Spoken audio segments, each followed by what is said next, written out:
il faut savoir que le photovoltaïque, c'est la dernière question qu'on se pose quand on développe, quand on sort un projet d'autonomie pour une maison.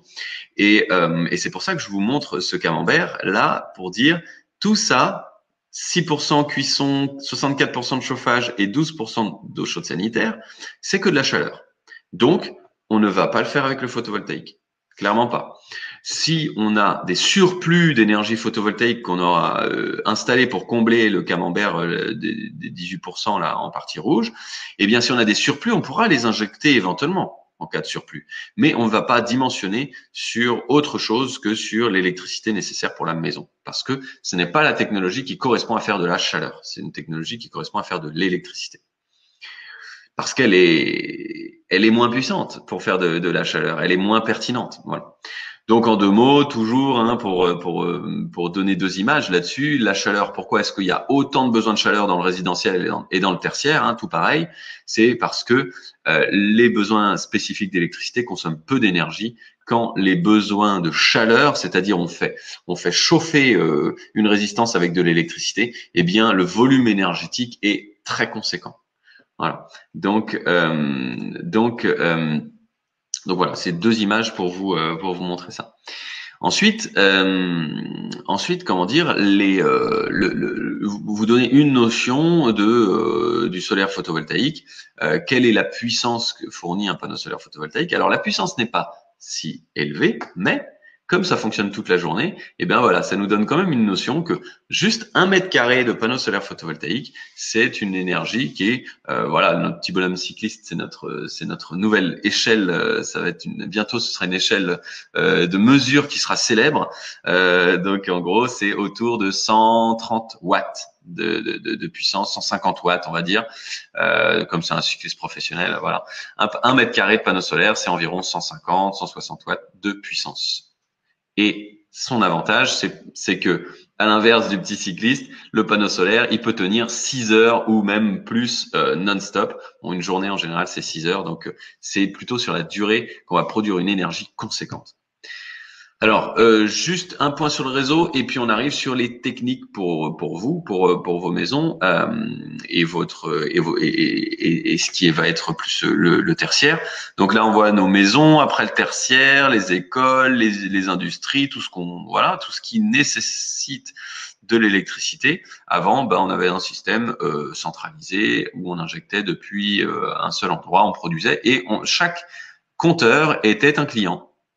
Nous sommes tous, à chaque fois qu'on pose un compteur, on devient un client perpétuel du réseau. Donc, pour ceux qui ont une entreprise, ils comprendront que c'est quand même un modèle économique qui est très intéressant, c'est d'avoir des clients perpétuels et comment dire, et le réseau, c'est pour ça aussi qu'il s'accroche beaucoup à produire des systèmes centralisés. C'est parce que on produit avec des systèmes centralisés des clients perpétuels qui, à vie, malgré l'augmentation du prix de l'électricité, du cours de l'électricité, eh bien on a ce fonctionnement-là.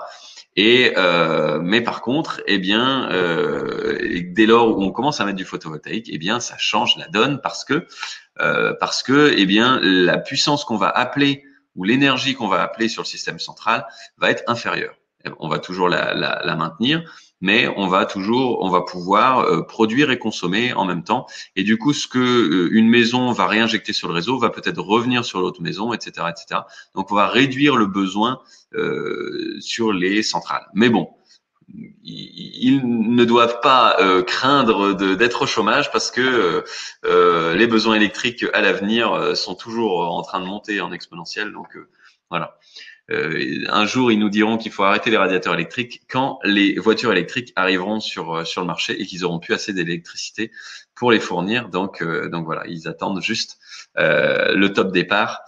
Et voilà. Donc, qu'est-ce que vous allez faire vous en termes d'installation? Comment est-ce que vous pouvez installer des panneaux photovoltaïques? Donc, il y a plusieurs méthodes. Il y a la méthode ultra simple. J'ai mon panneau, mon petit onduleur, et je vais me brancher directement à la maison. Alors là, je l'ai symbolisé sous forme d'une prise, mais en vrai, on va le brancher sur le tableau électrique. Et il faut savoir que l'électricité remonte le courant, en gros, on va le dire comme ça. et va se diffuser dans la maison avant de remonter sur le réseau. Et il remontera sur le réseau si et seulement si la maison consomme moins que ce qui est produit par le panneau photovoltaïque. Deuxième solution, c'est alors ça c'est pareil, hein, résidentiel tertiaire. Hein, là on est sur les deux. Là on travaille actuellement sur un hôtel, un gros projet, et ce projet-là veut une autonomie complète. Mais dans une autonomie complète, eh bien, surtout pour quand on a des gros besoins, certains gros besoins comme des fours électriques, des résistances électriques, des choses comme ça, eh bien, de toute façon, on va séparer les deux. On voit ici, j'ai fait un nœud, j'ai séparé ce qui va être directement relié au réseau et ce qui va être relié au système d'autonomie. Donc là, je dis que c'est une autonomie partielle parce que je sépare les deux, mais parfois, même avec des grosses batteries, on va quand même être obligé de séparer parce que les consommateurs ici vont nous pousser à avoir des batteries tellement grandes que le jeu n'en voudra pas du tout la chandelle et même on pourra détériorer le matériel. Donc voilà, on séparera toujours les gros consommateurs.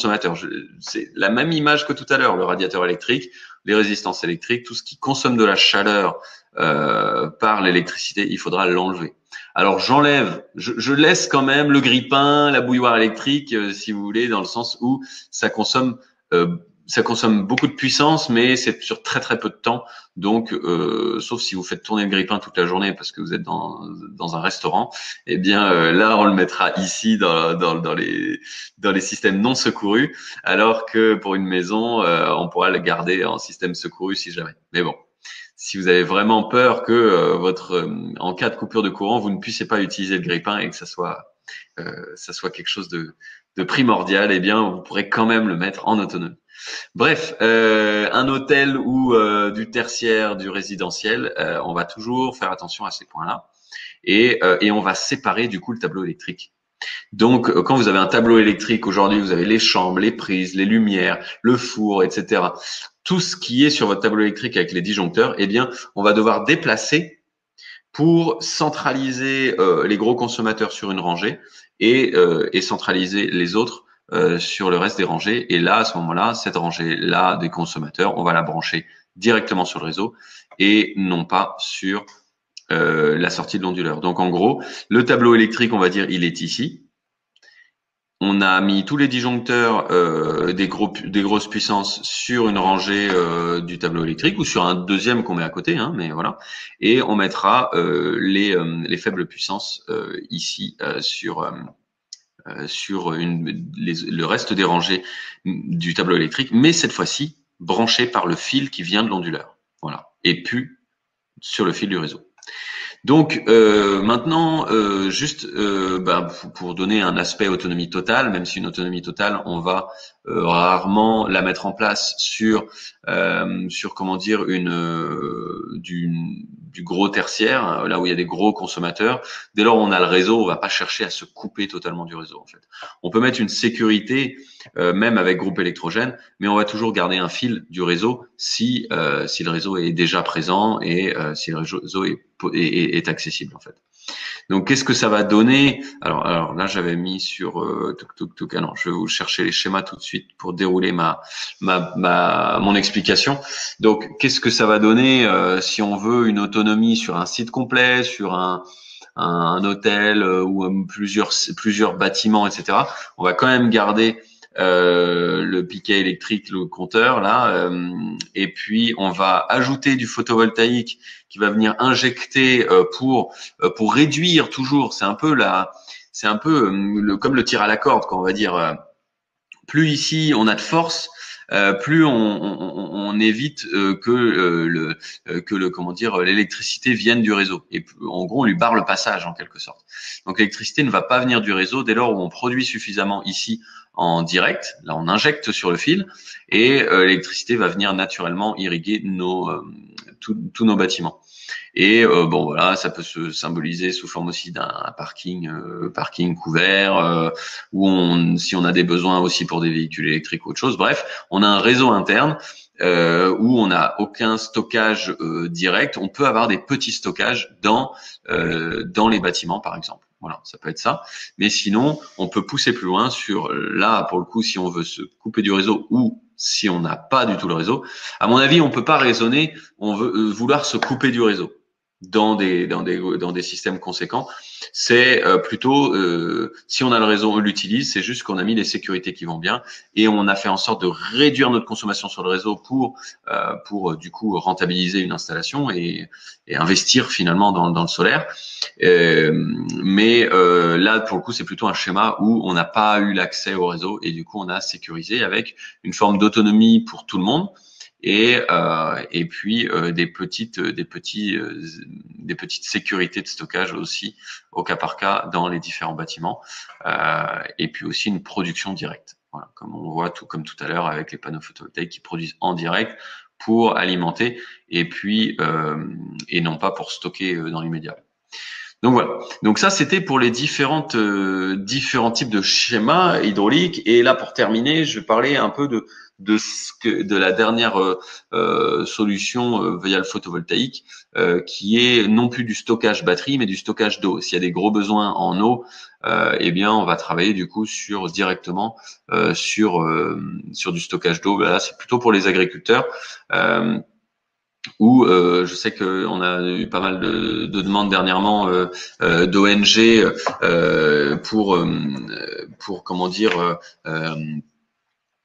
pour faire équiper des systèmes dans des pays en difficulté ou en guerre ou je ne sais quoi, où il fallait mettre en place des réseaux d'eau. Et bien à ce moment-là, on met une citerne de stockage, on met des panneaux photovoltaïques raccordés à des onduleurs directs, et ensuite comment dire, on va pouvoir stocker en direct, pas de batterie, tout en direct en gravitaire, et ensuite tout va pouvoir irriguer soit pour de l'eau potable, soit pour l'agriculture. Donc maintenant, je termine sur les techniques d'installation et puis on va pouvoir passer aux questions. Je vais me focaliser sur les toitures plates parce que effectivement, on a déjà fait les points sur le résidentiel, sur les techniques de pose en toiture inclinée. Mais dans le tertiaire, alors oui, il y a les toitures inclinées. J'ai pas de diapositive sur la toiture inclinée, mais c'est assez simple. C'est des systèmes qu'on va venir ancrer dans les toitures en bac acier. Voilà, on va dire les grandes toitures en bac acier qu'on peut avoir sur des hangars agricoles, des toitures en fibrociment, tout ça.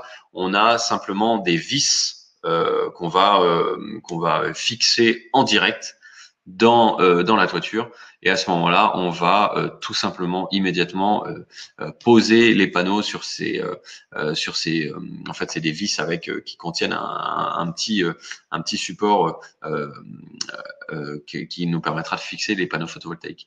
Donc on met ces vis là, on pose tous les panneaux photovoltaïques et on les fixe entre eux. Donc ça c'est sur le bac acier. Maintenant je vais vous montrer des diapos sur l'aspect un petit peu plus. Le but c'est d'anticiper si vous avez des travaux, vous êtes maître de l'ouvrage et il faut que vous soyez compris en gros dans votre besoin. Et là les anticipations à faire, c'est que sur certaines toitures à la construction en neuf, ça sera plus intéressant d'aller mettre des potelets. Donc ça, c'est le couvreur qui sait faire ça. C'est celui qui va mettre l'isolation, l'étanchéité, tout ça. C'est à lui qu'il faut passer commande. Donc il va mettre des potelets tout simplement avec une platine, et ensuite, eh bien, vous allez pouvoir derrière fixer des rails pour fixer les panneaux solaires qui vont dessus. Donc ça, c'est un petit peu, le schéma paraît un peu complexe, c'est plus facile que ça. On a des systèmes où on peut déjà, qui sont déjà un peu inclinés, on va directement fixer le panneau solaire photovoltaïque dessus.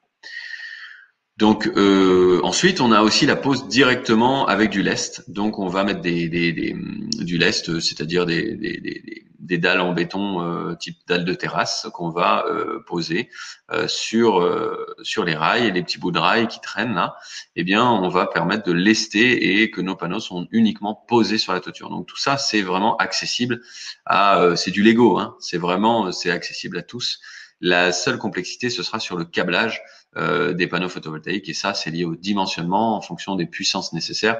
Ça c'est les choses qu'on pourra qu'on pourra vous accompagner là-dessus si vous avez besoin sur des projets. Donc là, purement posé, donc on enlève encore de la complexité.